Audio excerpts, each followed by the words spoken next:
il y a des vies silencieuses, faites de gestes répétés, de rendez-vous avec soi-même et d'une petite boule de poils qui réchauffe les nuits. Yvonne avait 76 ans. Elle habitait une petite maison au bord du canal de Bourgogne, à quelques kilomètres de Dijon.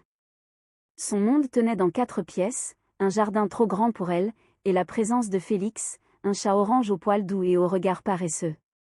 Félix était le roi de la maison. Il régnait sur le canapé, surveillait les moineaux depuis la fenêtre, et surtout, il ne manquait jamais l'heure du repas. Yvonne était méthodique.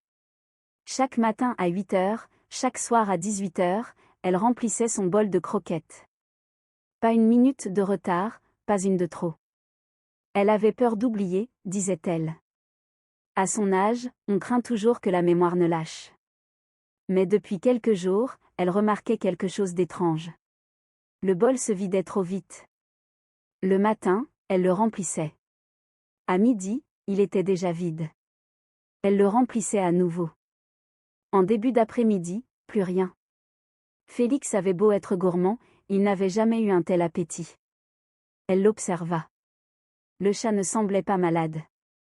Il dormait, jouait, ronronnait comme d'habitude. Alors, Yvonne décida de surveiller. Un après-midi, elle remplit le bol jusqu'au bord, tira son fauteuil près de la porte-fenêtre, et fit semblant de tricoter. De temps à autre, elle levait les yeux. Rien. Félix dormait sur le tapis. Le bol était plein. La fatigue l'emporta. Ses mains ralentirent, ses paupières s'alourdirent. Elle s'endormit, les aiguilles plantées dans son ouvrage. Elle fut réveillée par un bruit léger. Un grattement. Elle ouvrit les yeux, ajusta ses lunettes, regarda vers la gamelle. Il y avait 2 formes. 2 silhouettes penchées, 2 queues qui frétillaient. Elle cligna des paupières, croyant que sa vue la trahissait. Elle enleva ses lunettes, les essuya, les remit. 2 chats. Félix, l'orange. Et un autre. Blanc. Petit, maigre, le poil sale, les yeux méfiants. Il grignotait les croquettes en jetant des coups d'œil vers la porte, prêt à fuir. Yvonne ne bougea pas tout de suite. Elle comprit. Le chat blanc venait par l'entrebâillement de la fenêtre qu'elle laissait ouverte pour l'air. Il avait trouvé la gamelle, et chaque jour, il venait partager le repas de Félix. C'était pour ça que le bol se vidait si vite. Elle se leva doucement. Le chat blanc s'enfuit se cacher sous le buffet. Félix, lui, leva la tête sans inquiétude. Yvonne sourit. Elle prit une poignée de croquettes, posa sa main à plat sur le carrelage, et appela d'une voix douce. « Viens, petit. Je ne te ferai pas de mal. » Le blanc hésita. Ses grands yeux jaunes brillaient dans la pénombre. Puis il sortit sa tête, avança pas à pas, et posa son museau dans la paume d'Yvonne. Il se mit à manger. Elle le caressa du bout des doigts. Un petit corps maigre, les côtes sous le pelage. À partir de ce jour, Yvonne acheta un second bol. Un vert, pour faire la différence avec le bleu de Félix. Elle les posa côte à côte. Le matin, elle remplissait les 2. Le soir, elle les remplissait encore. Et chaque jour, à l'heure du repas, les 2 chats mangeaient en silence, l'orange et le blanc, sous le regard attendri de la vieille dame. Mais tout le monde ne partageait pas sa joie. Madame Leblanc, la voisine, avait 78 ans. Elle vivait seule aussi, mais sans chat, sans chien, sans plantes vertes. Elle détestait les animaux. Elle disait qu'ils salissaient, qu'ils miaulaient la nuit, qu'ils s'aventuraient dans son jardin et piétinaient ses semis. Elle n'aimait pas beaucoup les gens non plus, ce qui rendait les conversations courtes. Un matin, elle frappa à la porte d'Yvonne, le visage fermé comme un coffre. « Je les vois, » dit-elle sans bonjour. « Il y en a 2, maintenant. Ils viennent chez moi. Ils grattent mes plates-bandes. »« Il ne faut pas leur en vouloir, » répondit Yvonne. « Ce sont des bêtes. Des bêtes sales. Je vais appeler la fourrière. » « Vous ne ferez pas ça. Je fais attention. Ils ne sortent pas la nuit. Je les ai vus dans mon cabanon. Il y a des poils partout. » Yvonne ne se fâcha pas.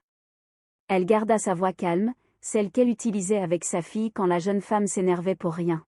« Je vous promets de surveiller. installer des répulsifs. Je paierai s'il y a des dégâts. Madame Leblanc grogna, tourna les talons, et claqua la porte derrière elle. Yvonne soupira. Elle pensa à Sophie, sa fille, qui habitait à Paris.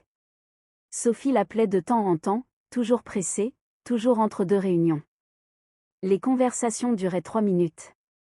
Oui maman, je vais bien, non maman, je ne peux pas venir, le travail, le train, la fatigue. Yvonne avait essayé de lui raconter la découverte du chat blanc. Sophie avait répondu, c'est gentil maman, mais je dois te laisser. La communication avait coupé. Elle n'en voulait pas à sa fille. Elle comprenait qu'on puisse être pris, qu'on puisse aimer de loin, par petites touches. Mais parfois, le soir, devant son tricot, elle aurait aimé que le téléphone sonne pour autre chose qu'une simple question de santé.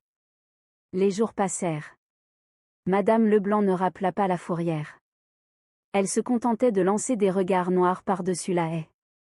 Un après-midi, Yvonne l'aperçut en train de secouer son balai vers les 2 chats, qui se prélassaient au soleil. Elle sortit, s'approcha. Ne leur faites pas de mal. Je ne leur fais pas de mal. Je leur dis de dégager. Vous êtes seul, comme moi. Vous pourriez essayer de les supporter. J'ai pas besoin de ça. J'ai besoin de tranquillité. Yvonne ne répondit pas. Elle rentra, reprit son tricot. Les 2 chats la suivirent, sautèrent sur le canapé, se levèrent contre elle. Le blanc venait de plus en plus souvent. Il avait pris du poids.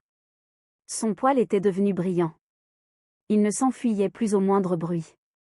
Parfois, il dormait la tête sur les genoux d'Yvonne. Elle ne l'avait pas adopté officiellement. Elle n'avait pas de papier, pas de vaccin, pas de médaille.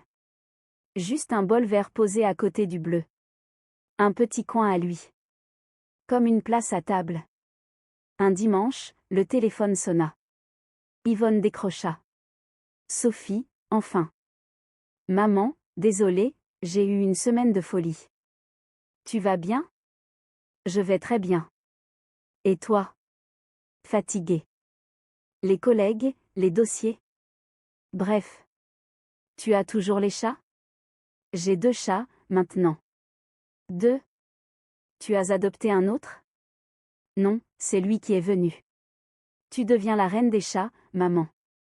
Yvonne sourit. Elle aurait voulu raconter l'histoire du bol, du chat blanc caché sous le buffet, de la main tendue. Mais elle sentit que Sophie écoutait d'une oreille distraite. Il faut que je te laisse, maman. Je te rappelle bientôt. Je sais. Fais attention à toi. Toi aussi, ne sors pas trop, ne te fatigue pas. Mes chats ne me fatiguent pas. Ah oui, les chats. Bon, bisous maman. La communication s'arrêta. Yvonne reposa le téléphone sur la table basse. Félix et le blanc dormaient en boule. Le blanc, elle ne lui avait pas donné de nom. Elle l'appelait « petit » ou « toi ». Il répondait au bruit de la gamelle. Madame Leblanc, elle, n'avait pas abandonné. Un matin, elle tendit à Yvonne une facture de 15 € pour des plants de salade arrachés. « C'est vos chats, dit-elle. Je vous paye. Mais sachez que la salade, ce sont les oiseaux qui la mangent. Je sais reconnaître un dégât de chat. » Yvonne paya. Elle prit le billet, le glissa dans la main de la voisine, et referma la porte. Le soir, elle s'installa avec ses chats. Leur petite routine l'apaisait. Elle avait l'impression d'être utile, de compter pour quelqu'un même si ces quelqu'un avait 4 pattes et une queue. Elle n'avait pas retrouvé sa fille, ni ses amis. Mais elle avait trouvé une présence. Parfois, elle se surprenait à parler tout haut. « Tu as bien mangé? Tu ne veux pas un peu d'eau ?» Le chat blanc levait les yeux, clignait lentement des paupières. C'était sa façon de dire merci. Alors, que retenir de cette histoire? Rien de très spectaculaire. Une vieille dame, 2 bols, une voisine grognon, une fille lointaine. Et pourtant, dans ce quotidien modeste, il y avait une forme de grandeur. Celle d'un être qui, sans rien attendre, ouvre sa porte à un inconnu à 4 pattes. Et celui-ci, qui revient, jour après jour, parce qu'il a trouvé, quelque part, un peu de douceur. Le lendemain matin, Yvonne remplit les 2 bols. Le bleu pour Félix, le vert pour l'autre. Elle se prépara un café, s'assit à la table de la cuisine. Les deux chats grignotèrent en ronronnant.